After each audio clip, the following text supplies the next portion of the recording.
스페이스 X 자체에 대한 그 투자, 그것에 대한 의견은 어떠신지 궁금해요. 제가 제일 많이 받는 질문이거든요. 사야 돼요? 제가 일단 밑밥을 깔아야 되는 게. 예.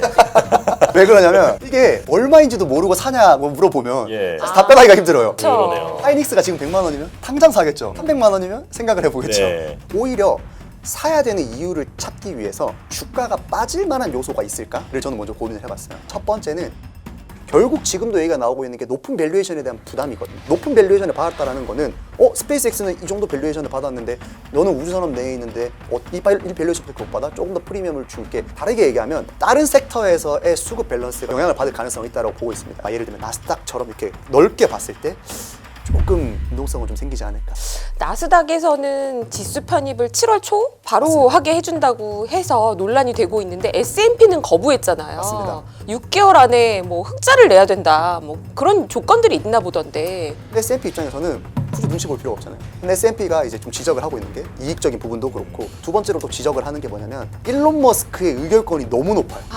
차등 의결권 말씀이시죠? 맞습니다. 지금 테슬라 주주가 외국인 중에서 한국인 비중이 높은 걸로 알고 있어요. 그런데 스페이스X 상장하면 그 의결권을 높여놓은 이유 자체가 일론 머스크의 궁극의 꿈은 둘을 합치는 거다. 네. 실제로 그렇든 안 그렇든 테슬라와의 합병 얘기가 계속해서 돌 수밖에 없다.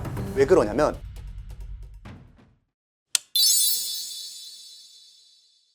일단 스페이스X IPO를 하는데 일단 뭐 이게 지금 시장의 유동성에 어떤 영향을 주느냐 이런 얘기도 많이 있지만 저는 개인적으로 스페이스X 자체에 대한 그 투자, 그것에 대한 의견은 어떠신지 궁금해요.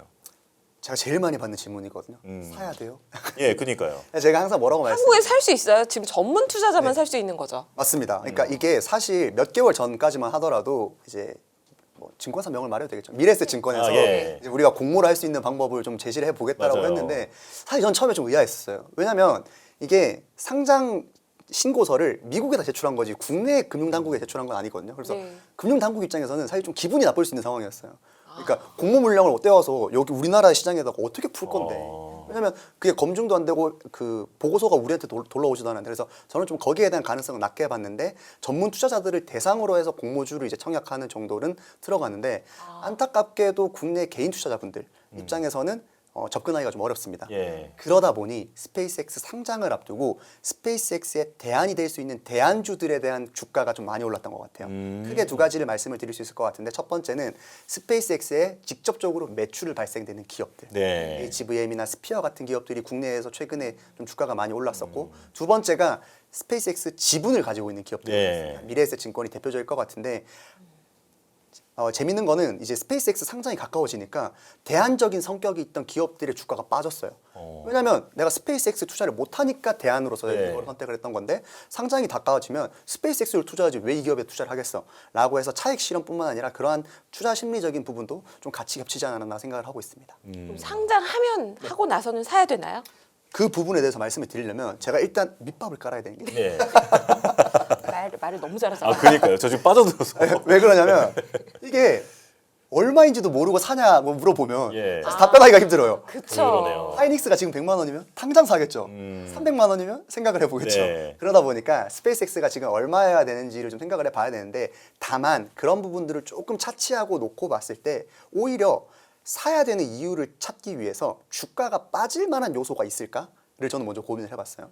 여기에서 빠질 만한 요소 중에 매크로 환경을 좀 제외하도록 하겠습니다. 네. 왜냐하면 지금 금리를 예측을 하고 이런 부분들은 비우호적인 환경은 물론 맞지만 이 부분에서 너무 변수가 많아지기 때문에 매크로 환경을 놓고 봤을 때 스페이스X의 주가가 빠질 만한 요인들을 몇 가지 짚어보자면 첫 번째는 실적이 좀 꺾이는 거 아니야? 라고 생각할 수 있어요. 네. 그런데 제가 뒷부분에서 좀 디테일하게 말씀을 드릴 수 있는지 모르겠지만 사업적인 부분에서 저는 실적 성장률이 매우 높다라고 보고 있어요. 그럼 지금 쭉 설명을 해주시면 더 좋을 것 같습니다. 네. 예. 그러면 스페이스X의 기업 사업 부문에 대해서 좀 설명을 드려야 되는데 쉽게 말해서 크게 세 가지로 나뉩니다.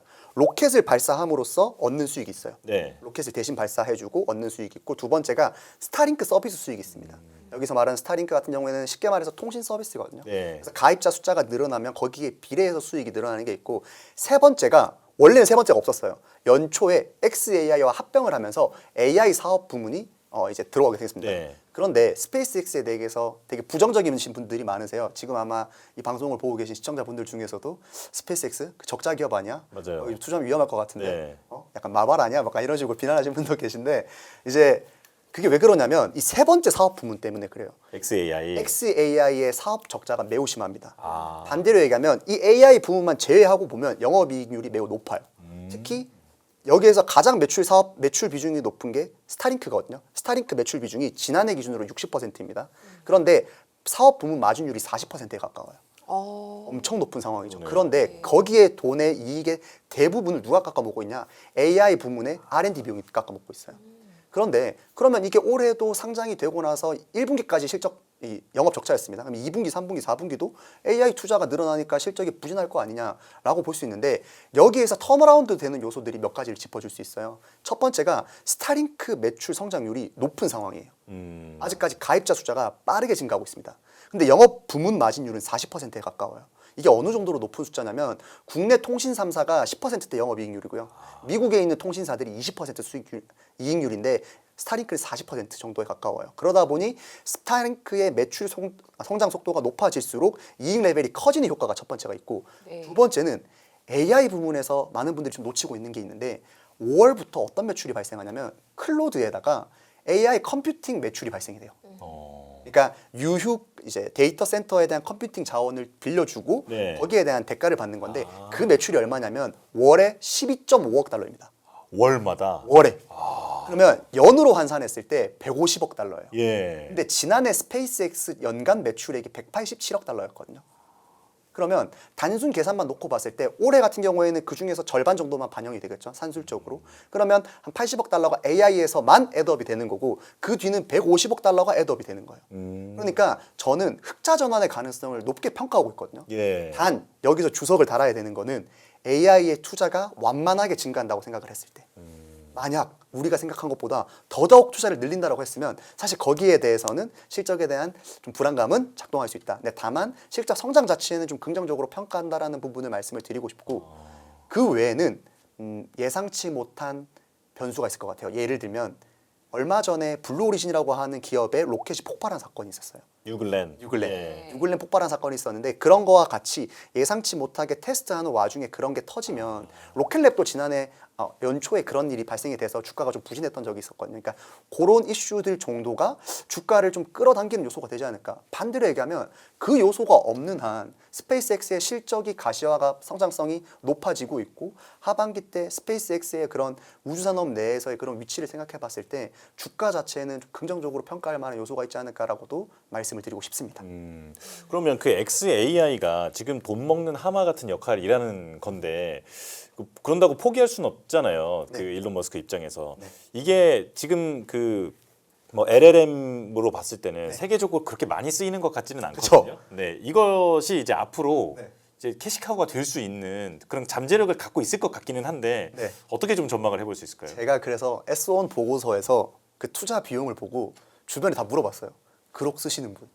저 한 명도 못 봤어요. 예. 얼마 쓴대요? 투자 비용은요? 투자 비용이 캐펙스의 거의 전체 캐펙스의 70% 정도를 쓰고 있어요. 네. 그러니까 AI 부문에만요. 네. 번 거 다 쓰네요. 네, 그러니까 이게 사람들이 로켓 만드는 거 돈 많이 쓴다 생각하잖아요. 그거는 잽도 안 돼요. 아, AI 부분이 훨씬 많이 써요. 그래서 제가 생각했던 건 처음에 그록을 한번 써봐야 되나? 왜냐면 이만큼 돈을 넣고 있는데 네. 뭐라 아웃풋이 나오지 않을까 생각했는데 이게 최근에는 생각이 조금 더 달라졌어요. 물론 이거 일론 머스크의 생각을 제가 감히 추측하기는 좀 어렵지만 제가 좀 달라진 생각은 뭐냐면 이 사람이 AI 컴퓨팅에서 돈을 벌더니 그냥 오히려 이쪽으로 그냥 확장을 하려는 거 아닌가? 그러니까 원래 상식적으로 생각해 봤을 때 그록에 대한 서비스를 만약에 집중적으로 투입할 거였으면 저는 그 클로드와 협업을 안 했을 거라고 보거든요. 그러니까 엔트로피과 협업을 안 하고 차라리 본인들의 역량을 컴퓨팅 역량을 이쪽으로 다 쏟아 넣었을 텐데 이쪽으로보다 수익을 많이 발생시키다 보니까 오히려 우리가 데이터 센터를 확충하는 과정에서 이쪽으로서의 매출을 더 일으킬 수 있지 않을까라고 하는 욕심이 생긴 것 같아요. 그러면 일론 머스크는 어떻게 이게 가능하냐? 왜냐하면 나머지는 공급망을 지금 하기 힘들다라고 얘기하고 있는데 일론 머스크는 어떻게 하고 있냐? 좀 일론 머스크답습니다. 좀 특이해요. 어떻게 하냐면 그냥 일단 짓고요. 네. 전력 공급을 어떻게 하냐면 그냥 옆에다가 발전소를 만들어요. 그리고 그냥 터빈을 돌려서 전기를 만듭니다. 근데 문제가 뭐냐면 거기에서 환경적인 요소가 나니까 그냥 소송이 걸려버려요. 아, 그래서 예. 데이터 센터를 짓는 그 시간을 굉장히 단축시켜 버렸어요. 그게 콜로서스 1, 콜로서스 2라고 하는 데이터 센터가 네. 있는데 지금 충당금이 많이 좀 쌓여 있는 것도 뭐냐면 거기에 들어오는 소송 충당금들이거든요. 그러면 지금 투자금을 더 확보했을 때 이 사람 제가 성정상 그 부분을 일단 확충을 하고 그 다음에 소송 쪽으로 들어가지 않을까. 그리고 약간 이길 생각을 하는 거 아닌가라고까지 생각이 드는 거예요. 약간 그 허락보다 용서가 쉽다 약간 그 생각으로 예, 그쵸. 그렇게 가는 것 같아요. 그게 아니면 제가 개인적으로 이게 그룹적으로 서비스를 드라이브를 건다라고 보는 것보다도 좀 더 합리적이지 않을까라는 생각도 들기 때문에 물론 이 부분은 일론 머스크의 좀 향후 행보를 좀 지켜봐야 되겠지만 이쪽 부분도 간과할 수는 없는 요소다라고 생각하고 있습니다. 지금 되게 긍정적으로 어떻게 보면 평가해 주신 건데 저는 이런 반문을 좀 드리고 싶어요. 네. 스페이스 X 상장이 예상보다 좀 빨라졌잖아요. 많이 빨라졌죠. 그리고 콜로서스는 원래 계획에 있던 거고 1, 2 프로젝트가 10기가와트까지 짓겠다. 뭐 대한민국의 5배거든요. 네. 혼자 그렇게 이제 계획을 세워놨는데 그리고 막 10%대 대출도 막 받았어요. XAI가. 그랬는데 지금 그러기 돈을 못 벌어요. 네. 스페이스 X 지금 빨리 상장 안 하면은 이래저래 다 같이 지금 돈이 말려들 것 같은 그런 상황이어서 일단 지은 데이터 센터 어쩔 수 없이 클로드한테 빌려줘서 임대업이라도 일단 하자. 급한 불부터 끄자. 그리고 스페이스 X 빨리 상장해. 이러고 나서 과연 흑자를 낼 수 있을 것이냐. 어떻게 보십니까? 저는 여기서 사실 아까도 잠깐 말씀을 드렸던 부분인데 AI 투자에 대한 일론 머스크의 생각에 달려있다 보거든요. 만약에 완만한 AI, 그러니까 사실 1분기만 놓고 봤을 때 지난해보다 엄청 늘었어요. 그러니까 그 캐펙스 비용이 지난해 전체의 거의 절반 가까이가 1분기 투입됐어요. 아, 그러니까 2배 이상 쓰고 있는 거네요. 네, 그러니까 만약에 얘라고 하면 그렇죠. 그러니까 이분께서 친하신가요? 네. 당신께서 이제 만약에 이제 투자에 대한 이런 좀 우려가 있었다라고 생각을 하면 저는 1분기에 이 정도까지는 안 늘렸을 것 같거든요. 그런데 어느 정도의 이 AI 산업에 대한 확신이 전 좀 있다라고 보고 있어요. 일론 머스크는. 그런데 물론 저도 이러한 확신을 시장에서 어떻게 받아들이느냐는 좀 의문이긴 해요. 그래서 저는 스페이스X와 XAI를 합병을 하고 상장을 하는 이유도 말씀해주신 부분에 대한 이유도 크다고 생각하고 있습니다. 돈이 지금 필요한 거죠. 맞습니다. 왜냐하면 일단 워낙 높은 10%대 이율을 받아가지고 최근에 이제 브릿지론으로 갈아탔거든요. 근데 그거는 이제 만기가 짧기 때문에 이번에 조달 자금의 상당 부분이 그 대출 갚는 데 쓰일 거라고 보고 있어요. 그래서 이번에 일단 그거는 일단 급한 불은 일단 막아놨는데 추후에 계속돼서 투입되는 AI 쪽을 어떻게 해결할 것이냐. 결국 저는 스타링크로 벌어들인 돈 플러스 이제 컴퓨팅에서 벌어들인 돈 이쪽으로 충당이 돼야 된다고 생각을 하고 있고 만약에 거기에서 충당만 되면 사실 캐펙스 비용 같은 경우에는 전 비용 전체 다가 영업 비용으로 투입되진 않잖아요. 그러니까 일부만 이제 투입이 되는 건데 그런 부분들을 감당을 할 수 있는 수준으로 될 텐데 이게 만약에 1분기에 캐펙스가 늘어난 속도가 가속이 붙는다라고 하면 저는 그때부터는 좀 우려가 생길 수도 있지 않을까라는 생각은 듭니다.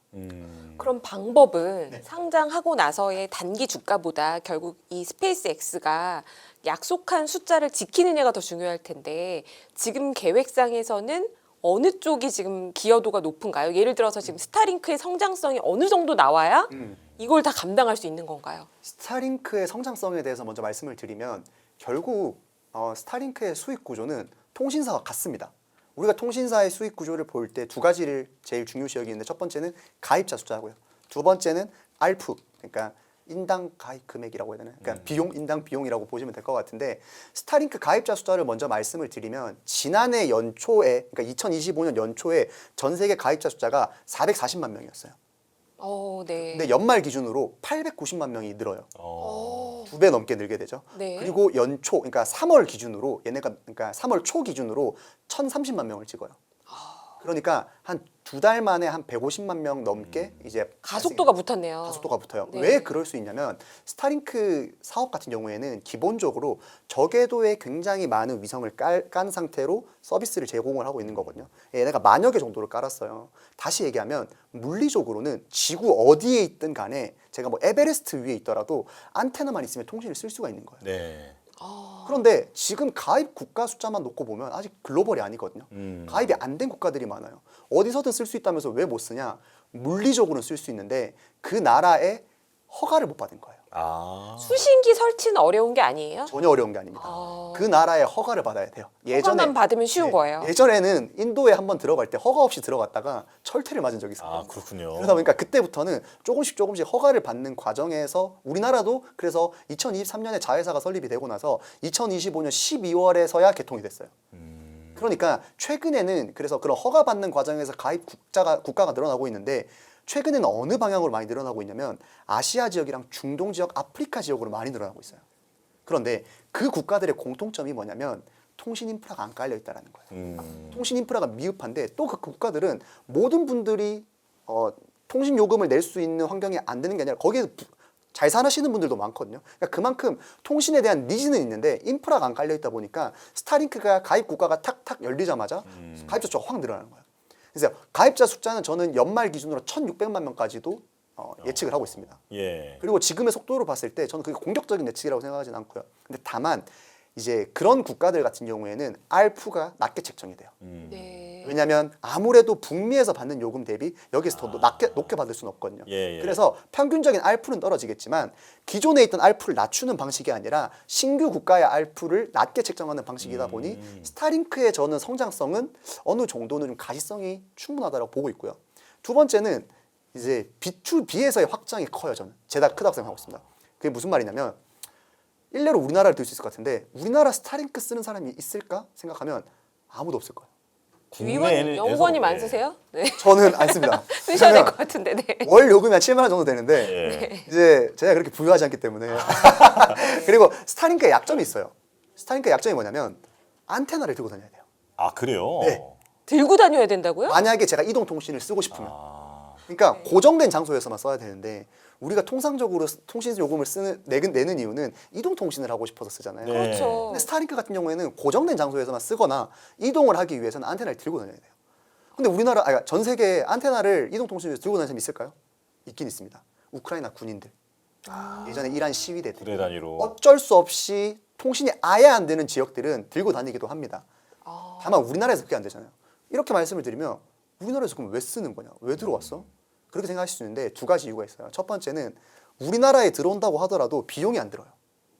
왜냐면 위성은 다 깔려 있죠. 네. 우리나라가 쓰기 싫다고 해도 어차피 위성 그 위에 있는 거예요. 네. 만약에 가입자가 단 한 명이라고 할지언정 그냥 안테나를 팔고 서비스 돈을 받으면 되는 거죠. 그게 첫 번째 이유고 두 번째는 B2C 서비스 수요는 없는데 B2B는 달라요. 대표적으로 비행기, 네. 배 이런 쪽은 우리나라 지금 비행기 타면 전부 다 비행기 모드 하시죠. 그렇죠. 네. 와이파이 안 되죠, 잘. 근데 전 안 해봤거든요. 그래도 어차피 통신이 안 됩니다. 어차피 지상 통신이 안 닿기 때문에 그쵸. 어차피 안 됩니다. 그런데 스타링크가 이제 곧 접목이 될 거예요. 접목이 되면 그럼 우리 비행기마다. 비행기에서 와이파이를 쓸 수 있는 거예요. 나 기존에도 와이파이 써본 적이 있는데 그 기존 와이파이는 정지궤도 위성 통신이라고 해서 흔히 말해 약간 스카이라이프가 쓰는 그런 예. 통신이거든요. 그러니까 문자 겨우 되고, 그러니까 막 유튜브를 보거나 이런 건 안 되는데 이제 스타링크가 들어오면 우리가 비행기에서 이제 지금 우리 방송도 연합뉴스 경제 방송도 라이브로 볼 수가 있는 거죠. 아, 그럼 항공사는 이제 그 요금을 받으면서 네. 뭐 티켓에다가 값을 조금 뭐 추가를 한다든지 하고 우리는 인터넷 쓰고 옵션으로 하고 아. 이제 거기에다 스페이스X와 그러니까 계약을 하는 거예요. 네. 그런데 대한항공이 그걸 했어요. 아시아나가 그걸 안 할 수 있을까요? 하나, 둘 통신 이제 이게 커지게 다 되면 해야겠죠, 예. 결국에는 이쪽으로 B2B 시장으로도 저는 좀 커질 수 있다고 생각을 하고 있습니다. 그러면 이 스페이스 X가 상장하고 연구원님 말씀해 주신 대로 스타링크가 잘 먹여 살려요. 네. 그러면 한국에서 투자하고 싶잖아요. 스페이스 X를 직접 사는 방법도 있겠지만 네. ETF나 뭐 간접 투자하는 방식은 어떤 게 가능한가요? 나스닥 100에 편입이 되면 네. 나스닥 지수라도 사야 될까요? 저는 스페이스X에 대한 긍정적인 평가와는 별개로 이제 스페이스X가 그러니까 스페이스X라고 상장이 딱 됐을 때 이걸 긍정적으로 봐야 될까 부정적으로 봐야 될까를 보면 저는 좀 이기적으로 만약에 말씀을 드린다고 하면 저는 우주 산업을 담당하고 있으니까 네. 우주 산업만 놓고 보면 긍정적입니다. 아. 왜냐하면 통상의 우주 산업 내에서 예를 들면 산업 내에서 어떤 A라고 하는 기업이 들어오면 산업 내에서 수급을 조정을 해서 이걸 사기 때문에 그 여파가 같은 섹터 내에서 영향을 미칠 수 있잖아요. 네. 그런데 스페이스X는 그 정도 규모가 아니에요. 그쵸. 섹터 내에서 비중을 조절한다라고 해서 담을 수 있는 규모가 아니에요. 다시 얘기하면 다른 섹터에서의 수급 밸런스가 저는 좀 그러니까 영향을 받을 가능성이 있다고 보고 있습니다. 그렇기 때문에 산업 내에서만 놓고 보면 오히려 저는 긍정적으로 평가하는 게 결국 지금도 얘기가 나오고 있는 게 높은 밸류에이션에 대한 부담이거든요. 네. 다르게 얘기하면 높은 밸류에이션을 받았다라는 거는 기존에 있던 우주 산업 내에 있는 다른 기업들이 밸류에이션 리레이팅을 받을 수 있다라는 거예요. 스페이스X는 이 정도 밸류에이션을 받았는데 너는 우주산업 내에 있는데 이 밸류에이션밖에 못 받아? 조금 더 프리미엄을 줄게 라고 하는 투자 심리의 긍정적인 영향은 볼 수 있겠지만 우리가 막 예를 들면 나스닥처럼 이렇게 넓게 봤을 때 조금 변동성은 좀 생기지 않을까. 예. 나스닥에서는 지수 편입을 7월 초 바로 맞습니다. 하게 해준다고 해서 논란이 되고 있는데 S&P는 거부했잖아요. 맞습니다. 6개월 안에 뭐 흑자를 내야 된다. 뭐 그런 조건들이 있나 보던데 네. 어떻게 보시나요? 일단 나스닥은 스페이스X 눈치를 많이 봤어요. 왜냐하면 우리 쪽에다가 상장해. 왜냐하면 스페이스X 입장에서는 이제 다른 시장에 상장한다 약간 우리한테 우호적이지 않으면 다른 데 갈 수 있어 라고 하는 액션을 사실 취했었거든요, 연초에. 그러다 보니까 나스닥과 이제 처음에는 우리가 관련된 부분들을 지수에도 쉽게 편입이 될 수 있고 허들들이 많이 낮춰줄게라고 해서 실제로 올해 몇 달 전에 나스닥이 패스트 엔트리라고 해서 그런 허들들을 다 낮춰버렸어요. 원래는 허들들이 있었거든요. 네. 그래서 스페이스X가 원래는 상장 이후에 나스닥 100 지수에 편입되기 어려운 환경이었는데 지금은 아마 7월 초 말씀해 주신 대로 6월 말에서 7월 초 정도면 지수의 편입이 될 수 있을 거라고 보고 있습니다. 근데 S&P 입장에서는 굳이 눈치 볼 필요가 없잖아요. 근데 S&P가 이제 좀 지적을 하고 있는 게 예를 들면 말씀해 주신 어떤 그런 이익적인 부분도 그렇고 두 번째로 또 지적을 하는 게 뭐냐면 일론 머스크의 의결권이 너무 높아요. 차등 의결권 말씀이시죠? 맞습니다. 80% 된다면서요? 맞습니다. 클래스를 나눠서 지금 물론 공모가가 그러니까 이제 아직 확정은 됐지만 이게 지분 희석되는 걸 감안하기 전에 공모 전에는 기준이 얼마냐면 지분율이 41%인데 의결권은 85%예요. 와. 그래서 어떤 언론에서는 이제 미국 언론 현지 언론에서 뭐라 말했냐면 일론 머스크를 자를 수 있는 사람은 일론 머스크밖에 없다. 그러네요. 그러니까 본인이 군림하고 있는 거고 관련된 인사권이나 모든 걸 통제하고 있는 건데 전체 지금 나스닥 전체 시가총액 전 세계 시가총액 레벨에 봤을 때 그 정도의 막강한 의결권을 가진 기업이 없어요. 그냥 그러다 보니까 거기에 대한 좀 디메리트를 주는 것 같습니다. 예. 그러면은 여기서 제가 이 질문을 드리는 게 지금 테슬라 주주가 외국인 중에서 한국인 비중이 높은 걸로 알고 있어요. 그런데 스페이스X 상장하면 그 의결권을 높여놓은 이유 자체가 일론 머스크의 궁극의 꿈은 둘을 합치는 거다. 네. 이거 어떻게 보십니까? 제가 이거는 밑밥을 좀 깔고 갈게요. 예. 왜냐하면 테슬라를 또 좋아하시는 분들이 계신데 제가 전기차 시장의 전문가는 아니기 때문에 감히 이거에 대한 공격적인 언급을 했다가 좀 오해를 불러설 수 있기 때문에 단순히 이 스페이스X 관점에서만 말씀을 드리면 네. 연초에 제가 보고서를 쓰면서 어떤 얘기를 했냐면 스페이스X가 상장이 되면 실제로 그렇든 안 그렇든 테슬라와의 합병 얘기가 계속해서 돌 수밖에 없다. 왜 그러냐면 일단 첫 번째는 사업적인 시너지 효과 때문이에요. 테슬라 하면 전기차 시장에서의 어떤 활약상을 기대해 볼 수 있을 것 같지만 사실 최근에 그런 흐름들을 보면 로봇이거든요. 네. 그런데 전기차 시장 내에서의 테슬라의 위상과 로봇 시장 내에서의 테슬라 위상은 천지 차이라 생각을 해요. 전기차 시장 내에서는 당연히 1등 기업이지만 로봇 시장 내에서는 그냥 1등 아니에요? 그냥 그러잖아요. 네. 그러면 테슬라가 앞으로 로봇 시장에서의 그런 부분에서 두각을 나타내기 위해서는 혼자서만의 어떤 기술 개발이나 이런 부분에 저는 한계가 있다고 보고 있어요. 그러면 어떤 부분이 될 수 있냐면 소프트웨어를 장착을 시켜야 되는데 일론 머스크가 1월 달에 다보스 포럼에서 얘기했던 것도 거기에서 소프트웨어와의 그런 어떤 시너지 효과를 내기 위해서는 좋은 소프트웨어가 탑재돼야 된다. 그 말인즉슨 본인이 가지고 있는 XAI 즉 스페이스X와의 그런 사업적 연계를 하는 거거든요. 일론 머스크가 밑밥을 깔고 있다. 이 네. 말씀이신 거네요. 근데 그 밑밥을 한두 개 깎은 게 아니에요. 지난해는 이분께서 뭐라고 말씀하셨냐면 네. 자꾸 테슬라 주주총회에서 그때는 상장 얘기가 아예 없었을 텐데 주주총회에서 우리가 테슬라 주주들에게 스페이스X 지분을 매입할 수 있는 기회를 맞아요. 주겠다. 저는 이거 뭔 말이지? 그게 어떻게 가는 거야? 아무리 본인 회사라고 하더라도 그게 말도 안 말이 안 되는 되잖아요. 거 하잖아요. 네. 그런데 이제 와서 생각해 보면 어떤 식이 될 수 있냐면 스페이스X랑 XAI가 합병한 방식 이게 네이버랑 두나무랑 합병한 방식과 좀 비슷한데 우선은 합병하려고 하는 회사 스페이스X가 XAI 지분을 전부 다 매입을 합니다. 그리고 기업 가치 비율로 신주를 발행해서 그 비율대로 기존 주주들에게 지급을 해요. 네. 그렇게 되면 만약에 테슬라의 합병을 그런 식으로 염두에 뒀다라고 하면 테슬라 주주들 입장에서는 스페이스X 지분을 갖게 되는 거죠. 그러니까요. 네. 만약에 그런 부분까지 고려를 했다라고 생각을 하면 결국 상장 이후에는 관련해서 스페이스X와 테슬라의 합병설이 저는 계속해서 불거질 것이라고 보고 있어요. 그러면 누가 유리하고 누가 불리하냐? 일론 머스크를 봐야죠. 일론 머스크의 지분율이 어디가 높을까라고 생각해 보면 스페이스X가 월등히 높습니다. 네. 의결권도 스페이스X가 월등히 높아요. 네. 그러면 일론 머스크 입장에서는 스페이스X의 기업 가치를 높여놓고 이제 뭐 의도적으로 낮추진 않겠지만 아무래도 상대적으로 좀 이쪽으로 좀 편애를 해서 만약에 합병이 진행됐을 경우에는 좀 그렇게 가지 않을까라는 관측도 제기될 수 있다. 예. 말씀을 드리고 싶습니다.